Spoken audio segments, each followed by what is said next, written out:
ci beneen bind bu bees mu jëm ci seen bind bi di English classes maanaam cours anglais yi ñu leen di jox di ko jaarale ci seen chaîne YouTube bi di jàng anglais ci wolof donc sàkk ci yéen ngeen abonné ni ngi noonu tamit ngeen bës ci cloche bi ngir di jot bindi saa yu ñu dugalee bind bu bees tey nag dañoo fas yéene ñëw woyale li ñu tuddee jamono yi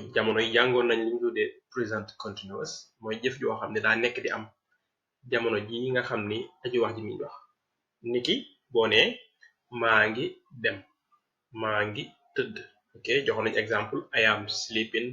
maa ngi nelaw I am eating maa ngi lekk I am drinking maa ngi naan extra ok te nag dañu ñëwaat ci past continuous mooy loo xam ni dafa weesu waaye dafa nekkoon di am maanaam jëf la joo xam ne bi mu doon am dafa nekkoon lu mel dafa amoon lu ñu tuddee benn continuité dafa jël benn jamono maanaam niki boo doon wax ni rek démb bi ma nekkee di nelaw gis nga waxin woowu bi ma nekkee di nelaw loolu noonu boo ko doon exprimer kon dafa la yóbbu past munoo waxati I am kon foofu da ngay ñëw ci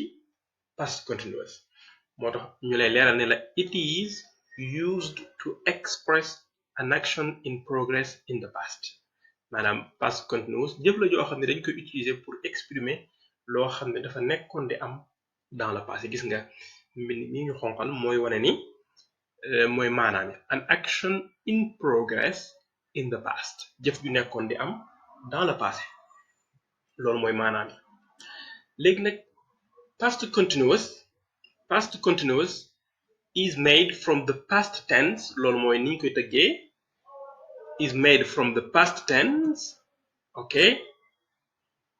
of the verb to be maanaam to be waxoon nañ ni bu nekkee present continuous I am you are he is mais bu nekkee past bi I was you were he was extra okay kon dafa naan I am bu nekkee present continuous mais bu nekkee past continuous dafa naan I was moo tax fii gis nga ma ne la was plus verb plus ing kon lii mooy tëggiin wi nga xam ne moo lañu koy tëggee verb to be was wala were ok ça dépend ci ban pronom ngay jëfandikoo plus verb ok mooy verbe bi nga xam moom nga bëgg conjuguer plus ing maanaam plus mooy plus rek nii mooy ni ñu tëggee maanaam li ñu tuddee past continuous bu jëlee exemple bii ma la jox fii ci su gis nga I was eating gis nga lii mooy kon maa ngi doon lekk I was eating gis nga I was eating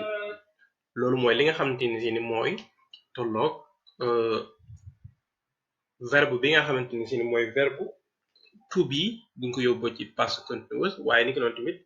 verbe bi nga xam ne moom lañ jàllale moom lañ conjugué mu tolloog verbe eat mooy lekk when you called me gis nga lii dafa àggale phrase bi maanaam when you called me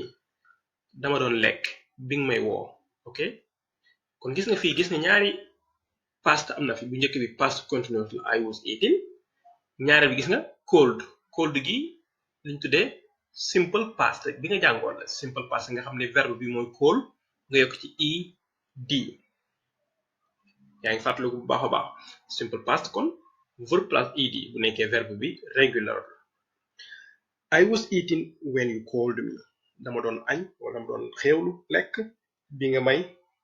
may woo lii yenn la ci exemple yi nga xam ne dañ koy jëfandikoo ci to be exemple rek ni ñu koy tëggee I was working dama doon liggéey you were playing ok you were playing foofu noonu wóor la war a doon you were playing he was talking she was living it was eating we were staying they were sleeping ok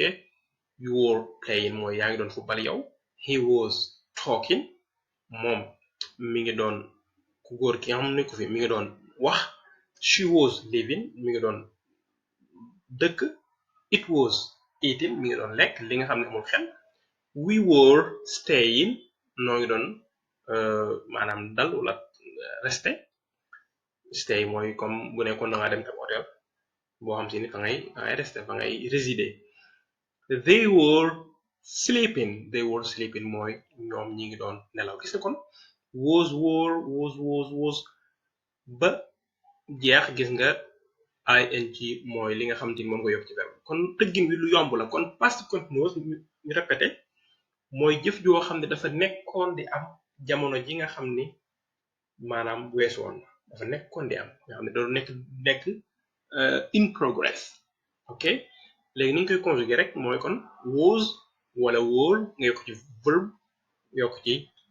ing forme. loolu moo nekkoon seen bindu tey